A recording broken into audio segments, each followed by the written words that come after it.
अहिंसा परमो धर्म है, तो कहीं कहीं हिंसा अहिंसा से भी ज्यादा परम धर्म हो जाती है। कोई हमारे गुरु जी को मारने जा रहा है, कोई हमारे धर्म को नष्ट कर रहा है, अब उस समय हम कहें अहिंसा परमो धर्म। कोई हमारे राष्ट्र पर भय आ रहा है, हम कहें अहिंसा। नहीं, संतों ने वेन चरित्र पढ़ के देखो भागवत में, जब उसने भगवान की निंदा की, धर्म के विरुद्ध आचरण किए, तो स्वयं महापुरुषों ने जाकर उसको मार दिया, मंत्र बल से तत्काल मारा उसे, और फिर इसके बाद उसी की भुजाओं का मंथन करके भगवान पृथु और रजती को प्रकट किया। तो ये है जो अहिंसा परमो धर्म है, वो एक सीमा तक है, हमको सता लो, लेकिन हमारे धर्म, हमारे राष्ट्र, हमारे गुरुदेव, हमारे इष्ट के प्रति फिर हम चैन से नहीं कि आप निंदा कर रहे हो, आप मेरे भगवान, ऐसा नहीं। फिर एक प्रसंग आता है, भगवती अंबा जी, पार्वती जी जब तप कर रही थी, सप्तऋषियों की परीक्षा के बाद की बात, स्वयं भगवान शिव है और वो एक संत के वेश में है।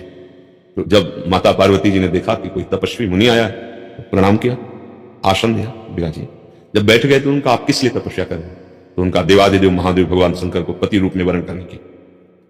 अब भगवान शंकर ही थे, निंदा शुरू कर दी, प्रीति परीक्षा। पहले सप्तऋषियों को भेजा था, फिर आप स्वयं आए, कहा कि क्या शंकर जी में रखा है, भगवान शंकर में क्या है?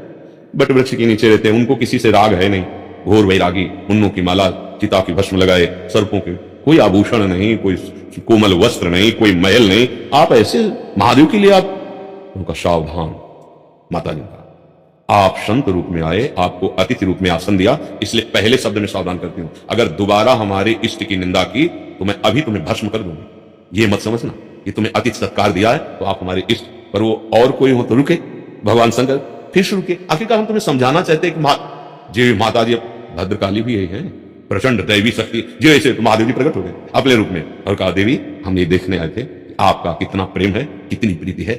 तो वो शांत हुए। तो हमें हमारे भगवत स्वरूपों से परिचय मिलता है। प्रहलाद जी साष्टांग दंडवत पिता को करते थे, साष्टांग दंडवत, पिता श्री कह के बाद जो ही उसने भगवान की निंदा की तो पिता ने कहा दैत्यराज कह के, और एकदम विरोध में खड़े हो गए कि कुछ भी कर ले, मार डाल, मेरी जबान से नाम नहीं रुकेगा, हृदय से भगवान की भक्ति नहीं जाएगी। लाखों उपाय किए, कुछ नहीं कर पाया। ऐसे हम अगर आराध्य देव या गुरुदेव या धर्म पर संकट आता देखेंगे, फिर अहिंसा परमो धर्म नहीं चलेगा। फिर ये नहीं होगा कि हम संत बन करके हाथ जोड़े बैठे, नहीं, अपने लिए हाथ जोड़े बैठे, मार दे तो तब चलो हमारा प्रारब्ध है, उसे भोग लेते हैं भगवान की, लेकिन गुरु के ऊपर हाथ उठा दो, इष्ट की अवहेलना कर दो, धर्म फिर नहीं चलेगा। समझ पा रहे ना? हाँ, तो हम कहीं एक सीमा तक ऐसा। अब जैसे कोई शास्त्र विरुद्ध अर्थ बोल रहा है, हम कैसे स्वीकार कर सकते हैं? जब हमें पता है कि अर्थ इसका अनर्थ कर रहा है, तो हम कैसे स्वीकार कर सकते हैं? हम उसकी निंदा नहीं करेंगे, उसकी बात भी नहीं सुनेंगे, उसका आदर भी नहीं करेंगे, दूर रहेंगे हम। तजिए ताई कोटि बैरी सम यद्यपि परम सने ही जाके प्रिय राम में दे। शास्त्र विरुद्ध वार्ता अगर कोई करने जा रहा है तो हम कहते हैं महाराज महाराज, क्यों? क्योंकि ये बात प्रमाणित हो जाएगी जो आप बोले। तस्मात् शास्त्रम प्रमाणन्ते, अनुभूत और शास्त्र प्रमाणित बोलिए, मनमानी नहीं बोलना।